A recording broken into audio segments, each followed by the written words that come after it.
From the Bay on the Gulf of Mexico, welcome to week one of the Mike Turner Show on the road this week. I'm Adam Cavalier, the voice of the Eagles, alongside Carson-Newman head football coach Mike Turner. And Mike, you open up the season in a big-time way against the number 2 team in the country, but fall in frustrating fashion to the West Florida Argonauts 19-10. We're doing this a little differently than normal. We haven't had the time to decompress or unpack it. Obviously, we're still at Blue Wahoo Stadium, but here about 45 minutes after the final horn sounds. What's your final takeaway from this game? I thought it was great for our kids to be in this environment, to be in this kind of setting. And I told them today, this program deserves to play in this kind of environment. And those kids as a football team deserve to play in this kind of environment. So to go play the number 1 team or the number 2 team, whatever they are ranked in the country the first weekend, and come 7.5 hours on the road to do that, and our kids represent themselves well today. We made some mistakes that we couldn't make at the times we made them. We made big plays, but some of the mistakes we made, they stopped drives. They had a touchdown call back because of a penalty. That's football.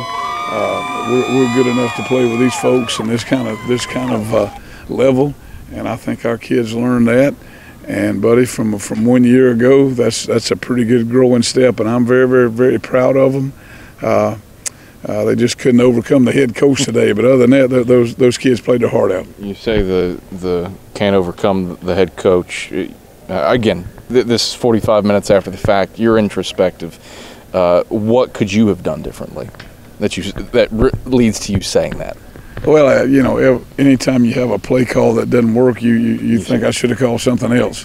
All right, and now I got 25 different things running on my head. We should have done this or should have done that, and that's the business of football. That's the business that you live with, and I understand that. But it's when we lose, that's the head coach's fault, and when we win, the kids have played great. And I'll never change that story. You look at this game, really a tale of halves and quarters. It felt like you dominated the first half. West Florida dominated the second half. What changed between the two? Well, I think the biggest thing changed was our production on first down. And I don't know that exactly, but I just seems, I feel like that way that, we didn't get the production on first down we needed to make the calls on second and third down a little easier. We knew that West Florida had tremendous team speed, and they do. And they're built for this league to cover 4 wides and those kind of things. So they've recruited those kind of kids, and they got transfers from all over. But we knew the way we had to play them was our kind of way. And, in that, you can't have some pre-snap penalties like we had. If you're going to go play at a championship level, you can't make a turnover. But the heart of our football team, the way they kept battling back, there was no give up, you know what I mean, those kind of things. So, we're okay, buddy. We're going to go back to work next week. We'll get better, and we'll get ready to drive 6 hours to Richmond next weekend. Carson-Newman falls on the road at West Florida, 19-9. We'll come back with more of the Mike Turner Show after these messages on the Eagles Sports Network. Back on the Mike Turner Show as the Eagles fall in Week 1 in a matchup featuring 2 nationally ranked opponents. The West Florida Argonauts, 19-9. West Florida, the number 2 team in the country. Carson-Newman, number 22.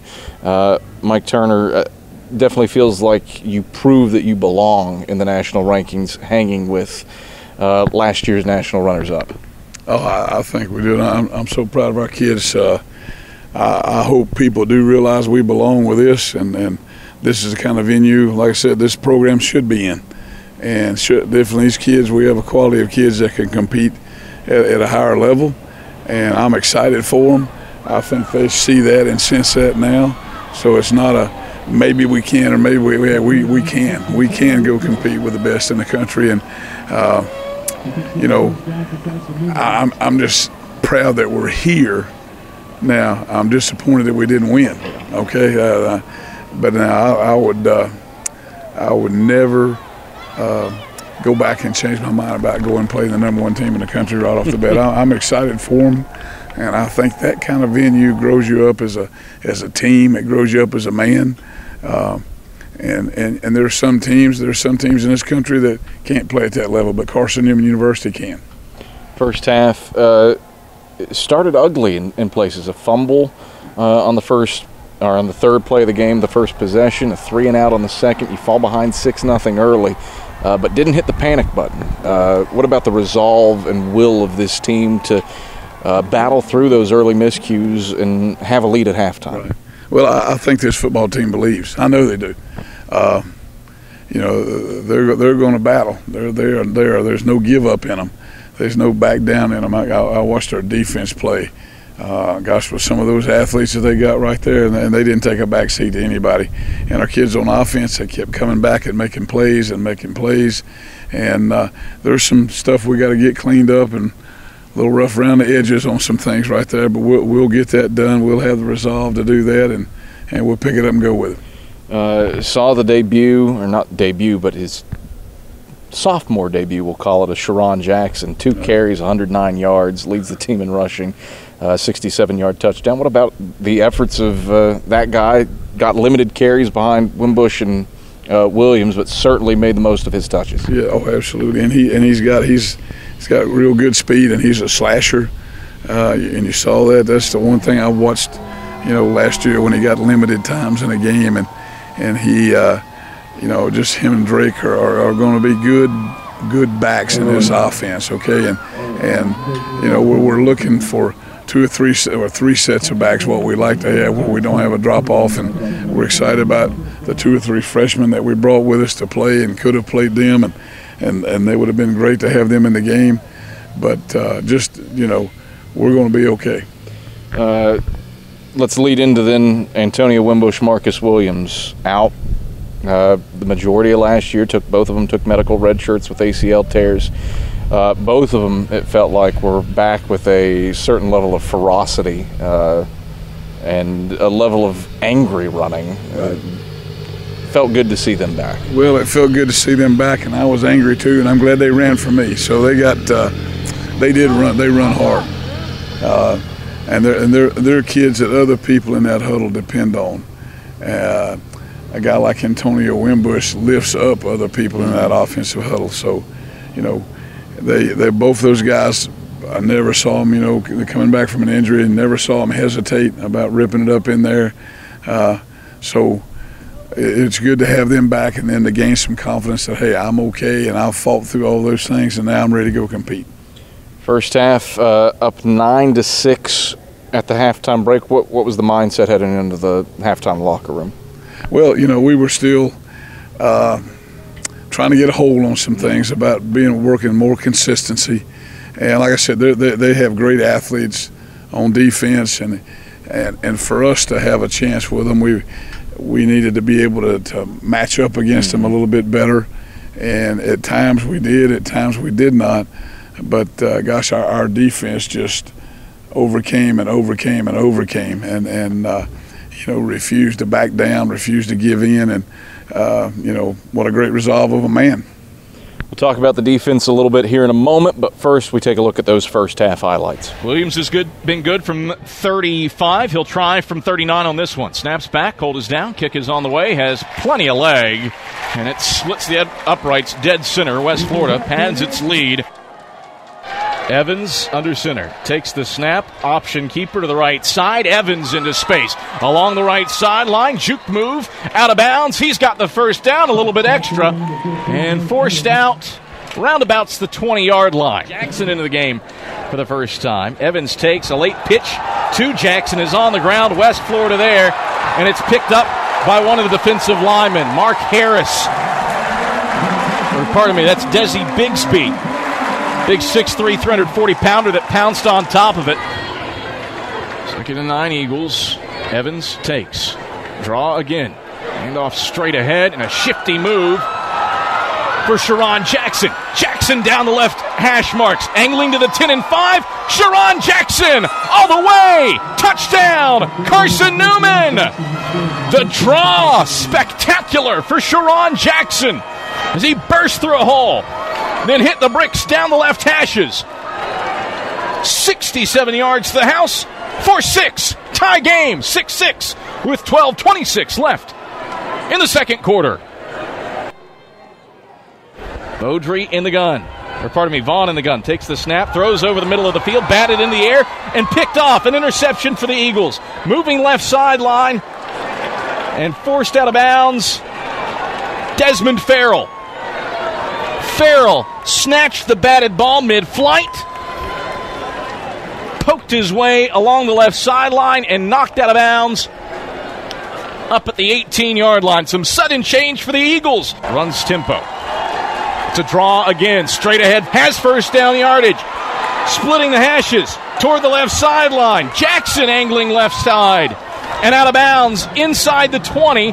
Down at the 18. Brinson forced him out, but Sharon Jackson turning into a home run hitter here at Blue Wahoo Stadium.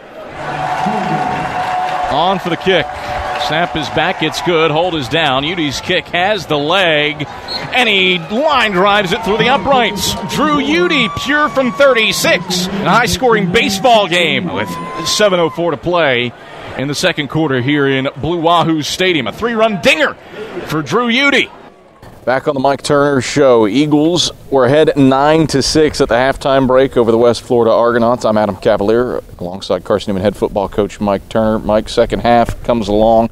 West Florida guts out really their only sustained drive of the game and punches it in on the first possession of the second half to take the lead. What happened that was different on that possession, bearing in mind that they're a talented team, and talented teams can put together scoring drives. And gosh, they've got talent, receiver-wise, quarterback-wise, running back-wise. I mean, they've got talent.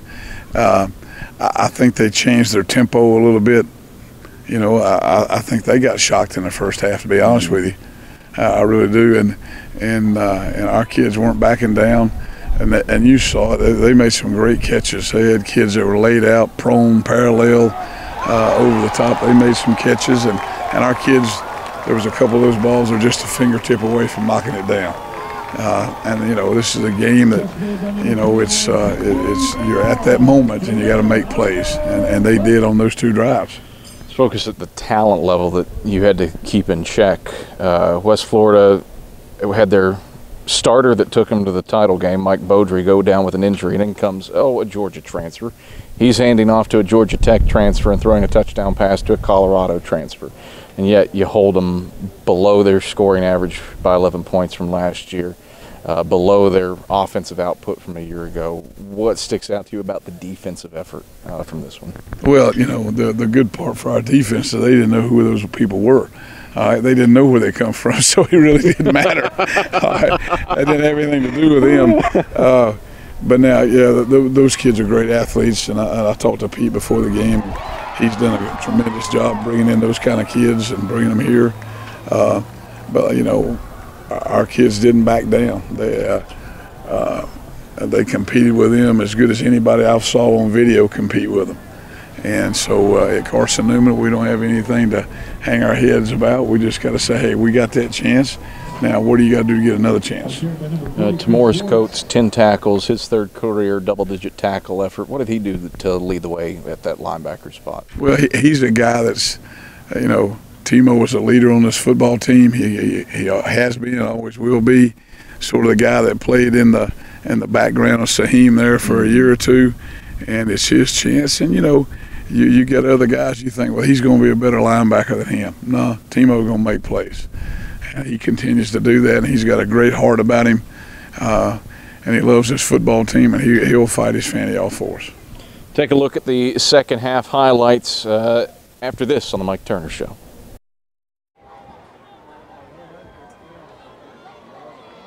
Vaughn in the gun with Schwartz to his right. 3 wide, 2 to the right, 1 to the left, ball equidistant between the hashes. Snap back, play fake. Step drop, throw, right side, complete to Walker. Stood up the goal line and smashed, but he holds on. It's a completion and a touchdown for West Florida. Williams trying to make this a touchdown lead with this 21-yard chip shot. From the left hash, it's blocked. And it skitters out the back right corner of the end zone. Carson-Newman comes through. He only missed 1 out of 11 attempts last year from this range. Snap back, hold down, kick is on the way, and the kick sneaks inside the left upright. Austin Williams with his 12th point of the night. Welcome back to the Mike Turner Show. Those are the second half highlights as Carson-Newman falls to West Florida, 19-9. Time now for our Eagle Spotlight, and this week Michael Wattrang shines it on Antonio Wimbush. Antonio Wimbush was poised for a monster season in 2017.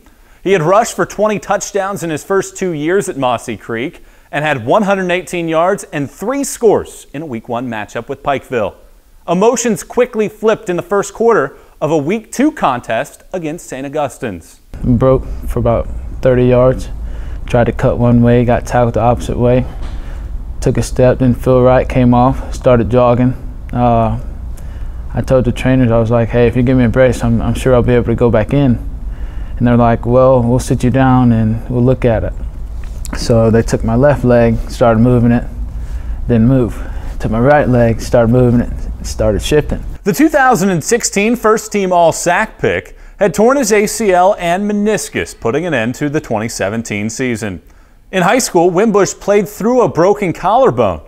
Running backs coach Mike Clowney saw the leadership skills rise to the surface in the film room and on the field. I mean, he really struggled for a little while mentally, just kind of wrapping his finger around the fact that he wasn't going to get to play. But then just to kind of watch, his time pass, to kind of get past that point and to discover, like, I can't play this year, but what can I do to be as good as I can be when I get back and get back as fast as I can? I think that's probably one of the most impressive processes I've seen as far as a guy go through an injury. Crediting athletic trainer Matt Cahoon for his recovery, Wimbush was squatting 520 pounds in 6 months. Spending time with a running back, Cahoon saw the work ethic immediately. After the 6 weeks, when he was cleared to be able to start weight bearing, you could tell that he wanted to just skip the walking altogether and go straight to running, which you can't do. But you could tell that as that time passed, that he knew from a mental standpoint, from a physical standpoint, that it was time to start doing work, and that was a good thing. Working with him is that he was a motivated individual workhorse, that when it was time to get started, that he was ready to go. While the injury was a setback in the short term, Wimbush used the time to learn a lesson. He realizes that tomorrow is not promised and is maximizing each day. The byproduct has helped Clowney teach his position group. As a coach, you always go in a room, you talk about the things that you want to be able to get and achieve, and it's hard for guys to understand that unless they have a picture. And I think that's probably the most impressive thing is when we go in the video room and we turn on film, he gives us that example of exactly what we're looking for. So the running backs, when they go in and say, okay, like basically you do it like Wimbo, and it's one or two things that he does that's a little bit different that really doesn't fit some of the other running backs. And that's what I wind up having to correct, because they all want to do it exactly the way that he does. And, and all of our bodies are made different, but that's probably the biggest thing that he gives you is that example that guys can see it done and see it done the right way. The goals for 2018 have been adjusted for Wimbush. Rather than being focused on individual numbers, the Georgia native has centered his energy on a team-based outcome. I got all into that, the whole rushing yards or this many touchdowns or whatever, and just having that year off, I just kind of faded away from that. Not that I don't want the goals, it's just like I said, I'm just trying to take it day by day and taking it with the best of my ability. Thanks to the work off the field, Wimbush is prepared to get between the lines and provide a spark for the Eagles. It's been a long road back with plenty of ups and downs, but the running back is ready to continue his progression. Coach Mike Turner said that he brings, quote, a confidence that makes other people around the huddle better. For the Mike Turner Show, I'm Michael Wattrang. All right, thank you very much, Michael Wattrang. Mike Turner, Antonio Wimbush, 96 yards against the Argonauts. Nice to see him back into the fold, and a kid who certainly worked his tail off to get back. Oh, there's no question. He's a surprise medically and a surprise rehab-wise. He was a great influence for Marcus Williams to get back. All right, so those guys help push each other, and but now they, you know their heart and you know what their wishes are. And there still comes a part about after you come back from an injury that you really, really got to believe that you're okay. And, you know, it's not like going to practice. It's that I have to really commit to turn myself loose, and both of those guys did that tonight. It was great to watch them. Turn your attention now to the Virginia Union Panthers, team out of the CIAA. What do you have to do to put this one behind you and get ready for VUU? Well, when you take a look at video of those guys, you better put this one behind us. If it had been a great win or whatever for us tonight, you got to put that one behind you. And we're going to play some people in the next few weeks that are probably as good as anybody in the country, and that's just being truthful. And but gosh, what a great thing for Carson! What a great schedule for them. What a great way to know what you got to work for, how you got to work, how I got to maintain that work level, that work ethic. If you want to go and compete with the best, that's what you got to do. Mike, pleasure as always. Thanks for the time. Adam, thank you, buddy. I appreciate it. I think we're going to have a better show next week. That is Carson-Newman head football coach Mike Turner. I'm the voice of the Eagles, Adam Cavalier. This has been the Mike Turner Show. Thanks for watching.